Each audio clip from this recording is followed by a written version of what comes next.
Beletrina v živo. Pozdravljeni v še eni izdaji oddaje Beletrina v živo. Moje ime je Alenka Štrukelj in danes se bom pogovarjala z Niko Kovač, direktorico inštituta 8. marec, o knjigi kanadske avtorice Materinstvo. Materinstvo je esejistični roman, ki prevprašuje vlogo ženske v družbi, predvsem njeno vlogo kot mame. Prevprašuje vprašanje imeti otroke ali ne imeti otroke in kakšen odnos imamo sploh do ženske kot mame in kot umetnice, kot avtorice. Dotika se tudi vprašanja feminizma in umetniškega ustvarjanja. Roman je izšel letos v okviru festivala Beletrina.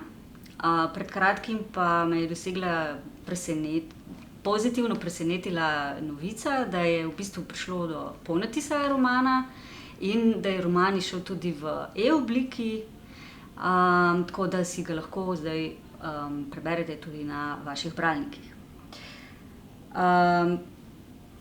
Nika,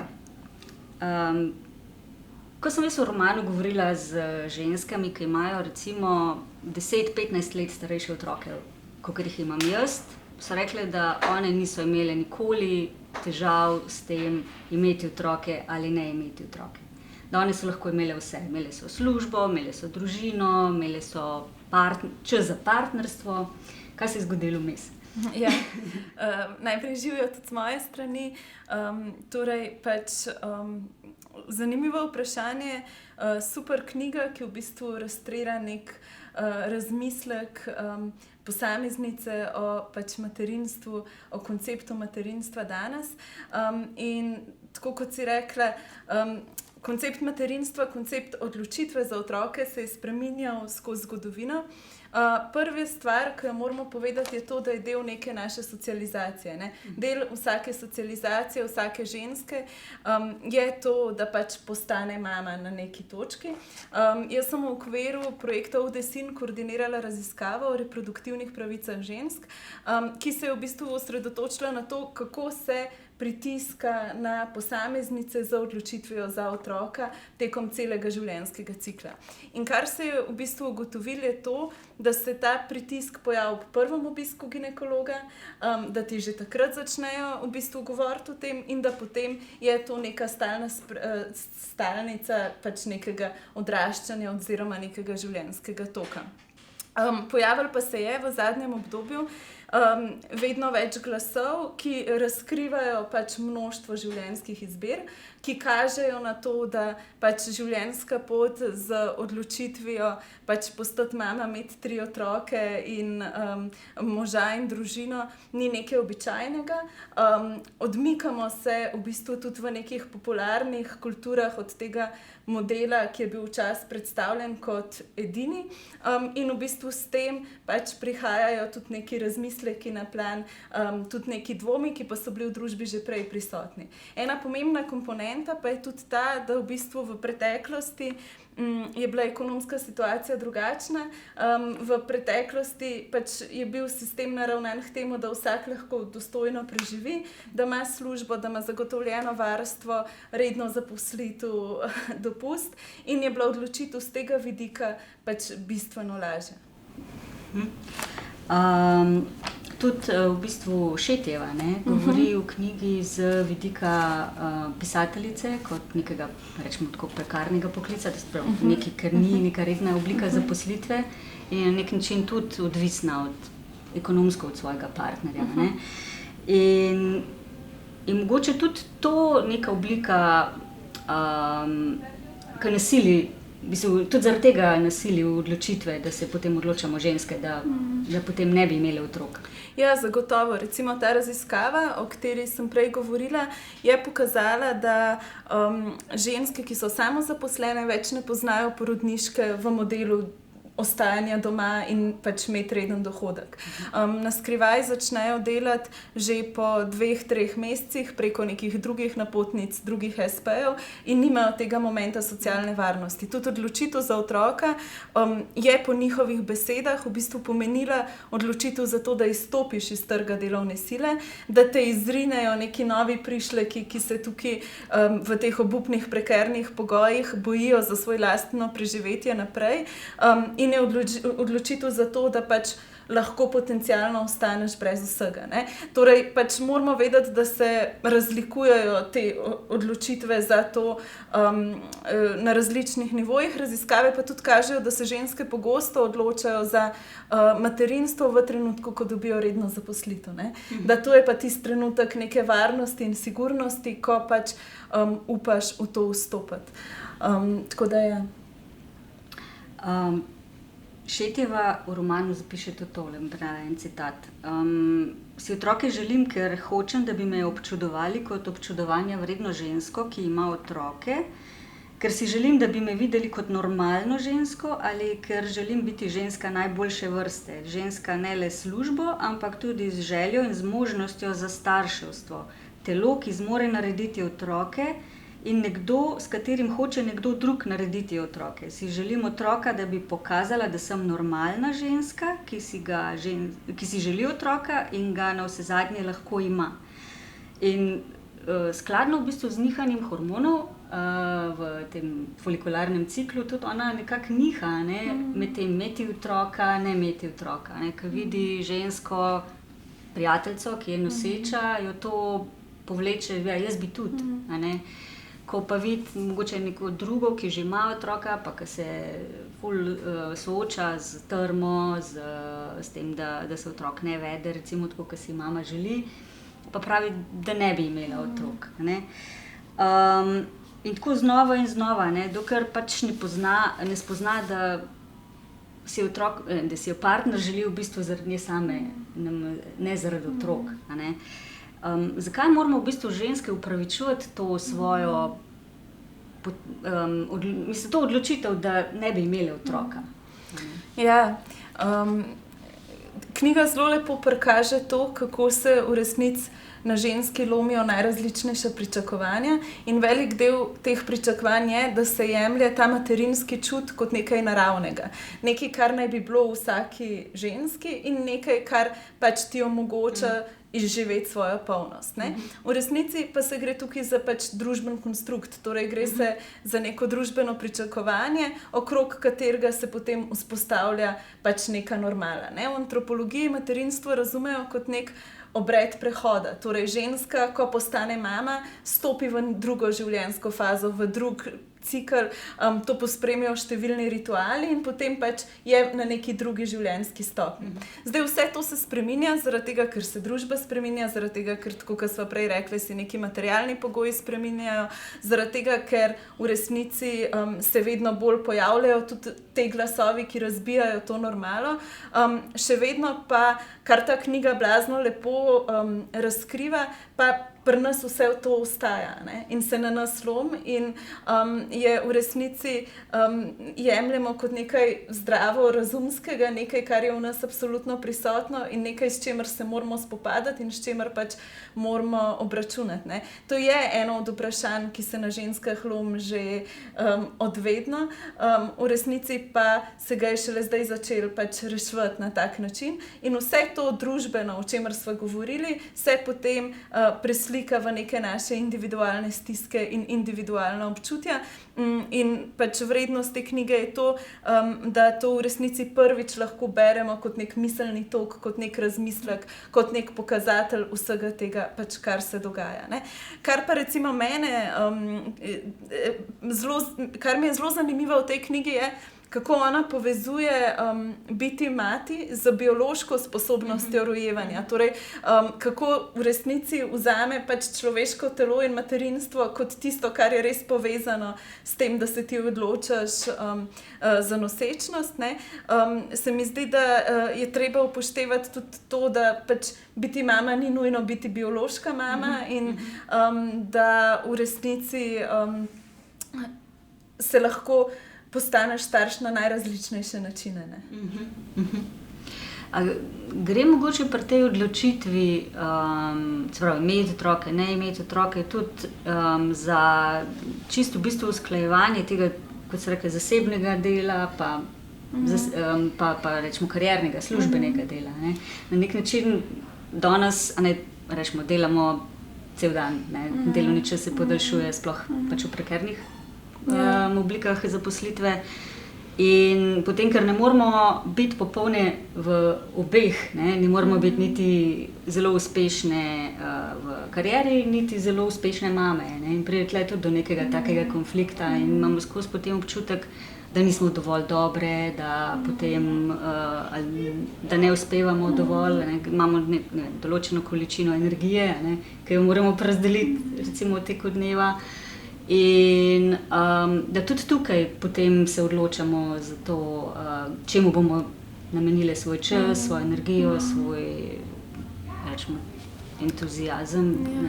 Jaz mislim, da je to odvisno od ful različnih okoliščin. Recimo, ko smo mi delali to raziskavo, smo govorili z najrazličnejšimi ženskami. Pa če recimo par primerov opišem. Govorili smo študentko, ki je opravila splav, zaradi tega, ker je rekla, moja mama umira od raka, doma smo zadolženi, jaz bom mogla skrbeti za to, da se ta dolg odplača, jaz v tem trenutku ne zmorem imeti otroka.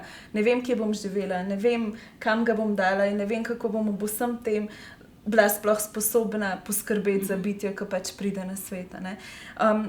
Torej, pri njej gre za to, da je njena eksistenčna situacija niti ne razmišlja, ne omogoča sploh nekam na svoj življenjski diapazon uvrstiti pač to odločitev. Potem smo imeli ženske, ki preprosto nočejo biti mame, ki pravijo, da za njih to nikoli ni prišlo na pamet, da o tem niso razmišljale, da se one niti ne počutijo slabo, da so pač sprejele to odločitev, ampak da jim družba skozi govori, morate imeti slabo vest, morate pač se za to. Potem pač smo govorili z osebami, ki so se pač odločile za materinstvo, pa so sprejele to odločitev, pa zdaj v bistvu zelo fajtajo s tem, kakšna je njihova vloga, kako vse to razporediti. Tako da jaz bi tukaj rekla, da ful enih dejavnikov vpliva na to, za to neko odločitev, ki je pač prešita z različnimi faktorji. En od teh, tako kot smo pokazali, je pač ekonomska situacija, druga je po mojem neko družbeno ozadje, iz katerega v bistvu pač pričakuje, iz katerega izhaja nekdo in njegove vrednote, kakšne so. Tretja je to pač nek življenjski potek, zdravstveno stanje in v bistvu je tudi blazno veliko odvisno od tega, kakšne so tvoje izkušnje z medicino, zdravniki in z vsem. Je pa še vedno ta odločitev v Sloveniji drugačna od odločitve za materinstvo recimo v Kanadi ali pa v Ameriki, ker pač imamo nek sistem javnega šolanja, javnega zdravstva, ki to dela pač bolj dostopno. Kaj moški? Ja. Ker ženska pač izrazi željo, da bi imela otroka. Ja. Se ponavadi, vsaj z mojih izkušenj je tako zgodi, da moški najprej tako utrpne. Shit, kaj pa zdaj? Ja. In si misli, ne vem, zdaj pa konec življenja zame in tako. In potem to odločitev prepusti ženski. In ona že tako pač se odloča, plusi, minusi. In potem še pač njen partner, bodoči oče, recimo, predoči, da ne se sama odloči.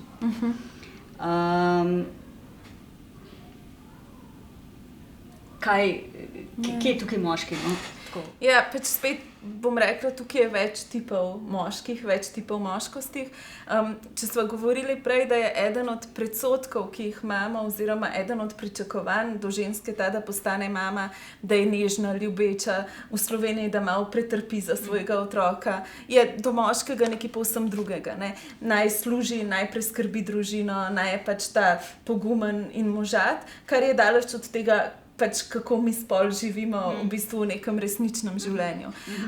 Jaz bi tle opozorila na dve stvari. Ne? Po eni strani se dogaja premik pač na ravni samega očetovstva. Malo sem gledala podatke, od leta 2003 imamo mi očetovski dopust, pač, ne, ki omogoča, da je oče prisoten v teh prvih mesecih, v prvih tednih, ko se dojenček rodi in pač postane aktivno vpet, torej ni mama takoj pahnjena v to neko samoto in v to.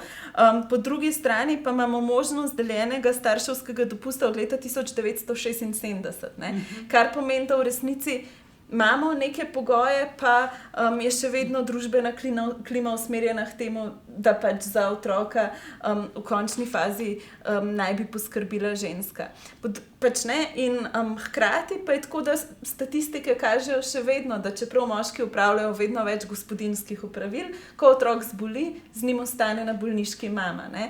Da takrat, ko je treba iti nekaj zrihtati, recimo v šolo na govorilne ure, to opravi mama. Ne? Da to pač še vedno obstaja neka ta delitev dela in v eni od serij, ki se mi zdi, da čudovito prikazuje te prve tedne starševstva, The Letdown na Netflixu, je ena scena, ki reče oče pač tej noseči svoji partner, ki reče, ne skrbeti, kdaj bom jaz čuval otroka. Ne? In mu ona reče, ne, ti boš tega otroka vzgajal z mano. In to se mi zdi en tak simptomatičen pač moment. Je pa treba vedeti, da je pa vedno več družin, kjer očeta ni, da poznamo različne družine, da poznamo tudi družine, kjer sta dva očeta, dve mami, ne? In da moramo odstopati od teh nekih normativov, tudi ko mislimo materinstvo nasploh.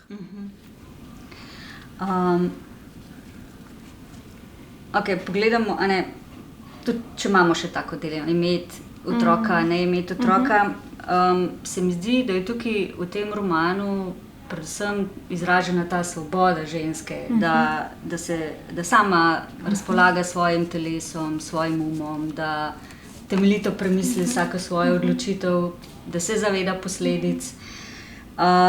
In zato se mi zdi pomembno ta roman gledati tudi v materinstvo, videti tudi v luči, ko se vsaj zahodne družbe precej srečujemo z pojavom tega reduciranja ženske na njeno reproduktivno vlogo, pa tradicionalno družinsko vlogo. Ne? Jaz sem tudi poslušala intervju, ki ste ga imeli na Radio Slovenija, ki ste govorili o tem, kaj se je zgodilo v času korone, ne? Da so ženske večinoma ostale doma, da so se ukvarjale še z otroci, z njihovo šolo, pač zaradi nižjega dohodka, zaradi tega, ker je pač lažje mami ostati doma. In potem tudi ta prizadevanja za omejevanje dostopa do splava, do kontracepcije, koncev.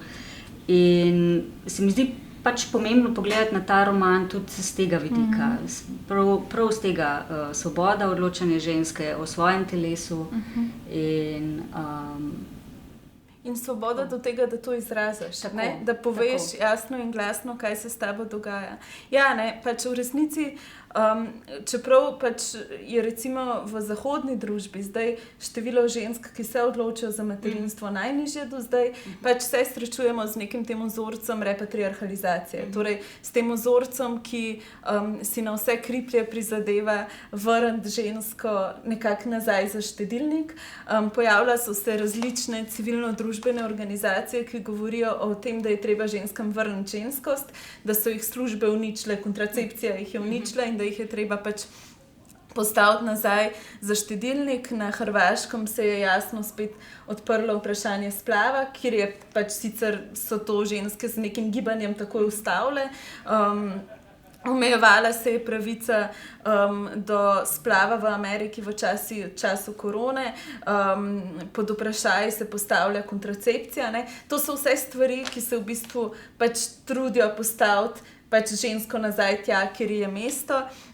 In še vedno je pač tudi tako, da je zelo pogosto neka reprezentacija, pač, ki jo srečamo, ko govorimo pač o spolih, stereotipna. Ne? Stereotipna na način, da nas od majhnega vzgaja v to, da pač bomo potiskali voziček in kuhale, fantje se bodo pa gradili in brali knjige. Ne?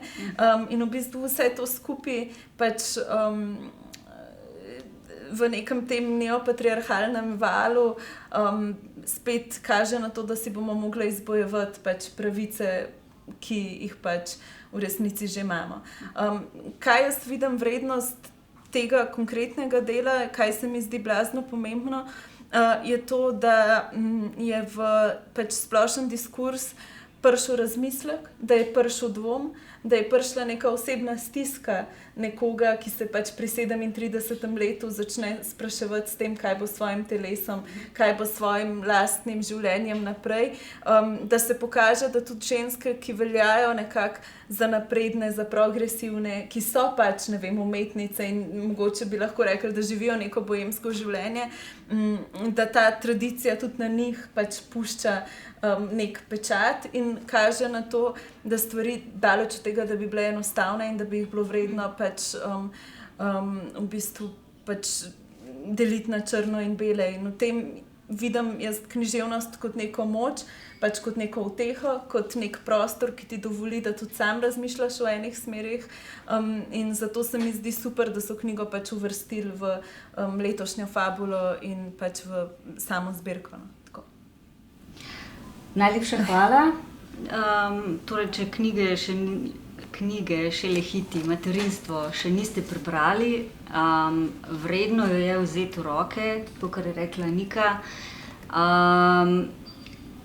Dostopna je na spletni strani založbe Beletrina, v njihovi knjigarni, pa tudi v elektronski obliki na Biblosu.